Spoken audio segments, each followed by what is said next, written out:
hasta dónde puede llegar un vecino aparentemente normal.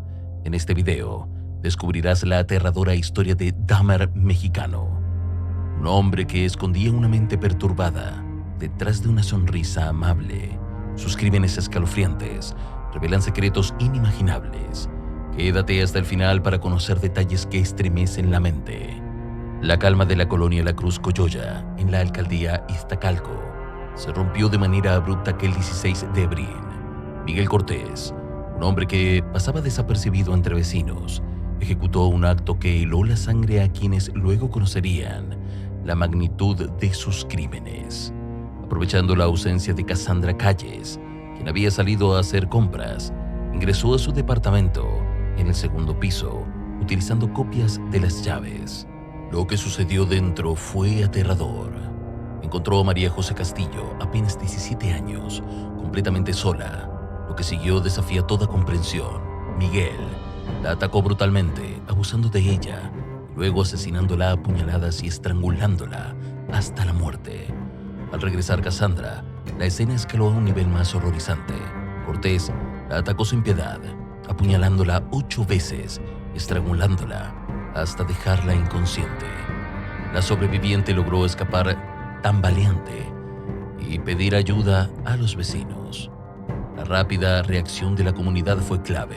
Los policías, siguiendo un rastro de sangre que Miguel había dejado desde el departamento hasta el 5º piso, lo encontraron aún empuñando el cuchillo.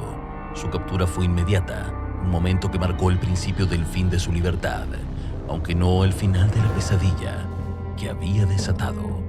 El allanamiento a su hogar reveló una atrocidad que parecía sacado de una pesadilla escalofriante. Dentro de su apartamento, los agentes encontraron cráneos y huesos almacenados en frascos, algunos en su refrigerador, acompañados de su serrucho manchado con tejido humano. Pero no se trataba solo de restos.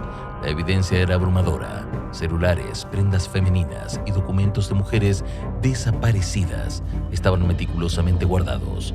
Un testimonio escalofriante de la obsesión enfermiza de Miguel. Los registros que conservaba eran detallados hasta lo perturbador. 3 libretas, un disco duro y una memoria USB contenían notas sobre cada crimen, con instrucciones precisas sobre cómo disolver restos con productos químicos. La minuciosidad con la que documentaba cada acto revelaba su planificación extrema.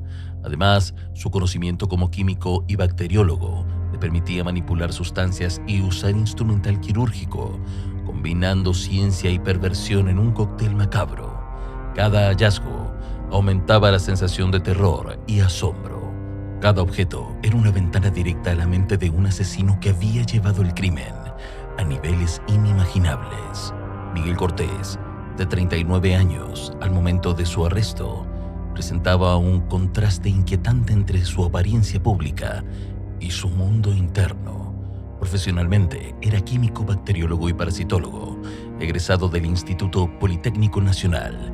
Ante la sociedad se mostraba amable, tranquilo y culto, un hombre de trato correcto, aficionado al teatro, la poesía y la literatura. Su inteligencia y educación le permitían pasar completamente desapercibido, una máscara perfecta para ocultar la monstruosidad que albergaba. Detrás de esa fachada, sin embargo, se escondía un psicópata calculador y arrogante, con un sadismo extremo y un deseo insaciable de notoriedad macabra. La obsesión de Miguel por asesinos seriales como Jeffrey Dahmer y Ted Bundy se demostraba en su comportamiento. Buscaba emularlos y superarlos, y su libro favorito, El perfume, parecía alimentar su fascinación por la manipulación y el control. Su misoginia era profunda, alimentada por traumas de infancia que él mismo alegaba haber sufrido, aunque su familia disputa estas afirmaciones. Aparte, practicaba necrofilia y coleccionismo de objetos de sus víctimas, transformando sus crímenes en rituales de poder y ego. Cada detalle de su personalidad ocultaba un peligro inminente, un recordatorio escalofriante de cómo la apariencia puede ser engañosa y mortal. Miguel no se detuvo con un solo crimen. Su historial revela un patrón devastador. Las autoridades confirmaron al menos 7 feminicidios, aunque se sospecha que el número real podría alcanzar hasta 30. Entre las víctimas confirmadas Amairani Robledo González, de 18 años. Desapareció en agosto del 2012. Karen Ornelas Baltazar, de 21, fue hallada cerca del metro Coyolla tras una fiesta en su departamento. Frida Sofía Lima Rivera, de 20 años, amiga de Miguel, desapareció en diciembre del 2014. Viviana Elizabeth Garrido Ibarra, de 30, era compañera de trabajo.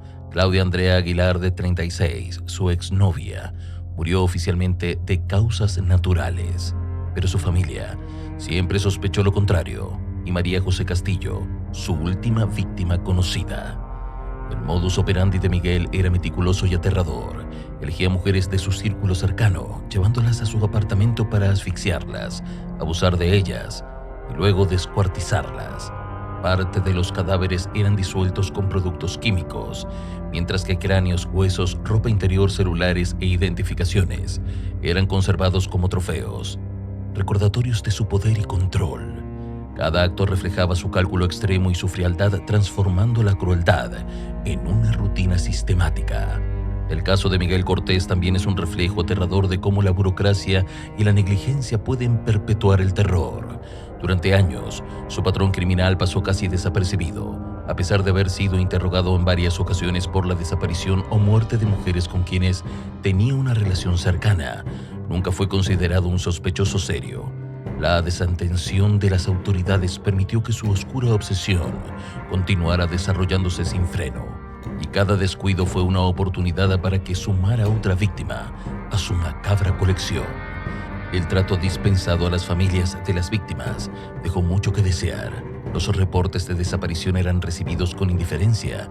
En muchas ocasiones, las autoridades mostraron una actitud displicente y desinteresada.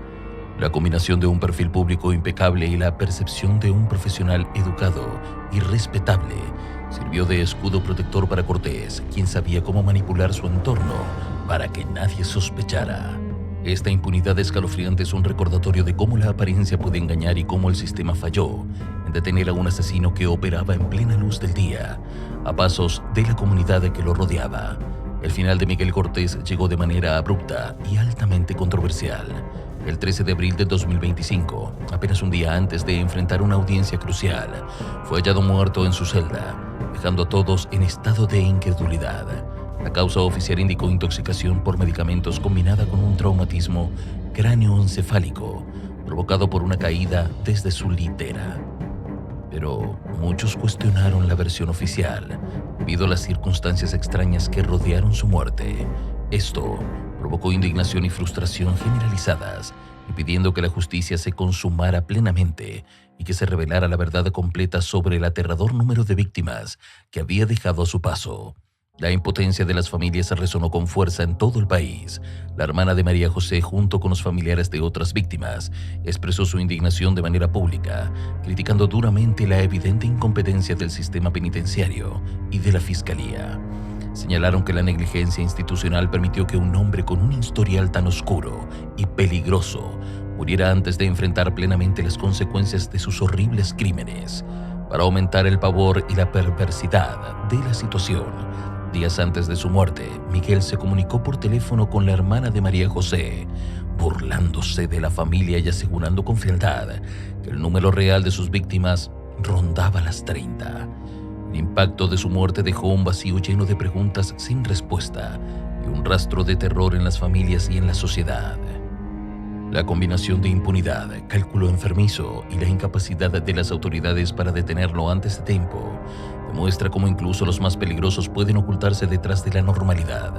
Mientras el horror se desarrolla justo enfrente a nosotros, esto permanece como un recordatorio escalofriante de la fragilidad del sistema frente a la mente de un asesino meticulosamente perfecto y de las consecuencias devastadoras de la negligencia institucional.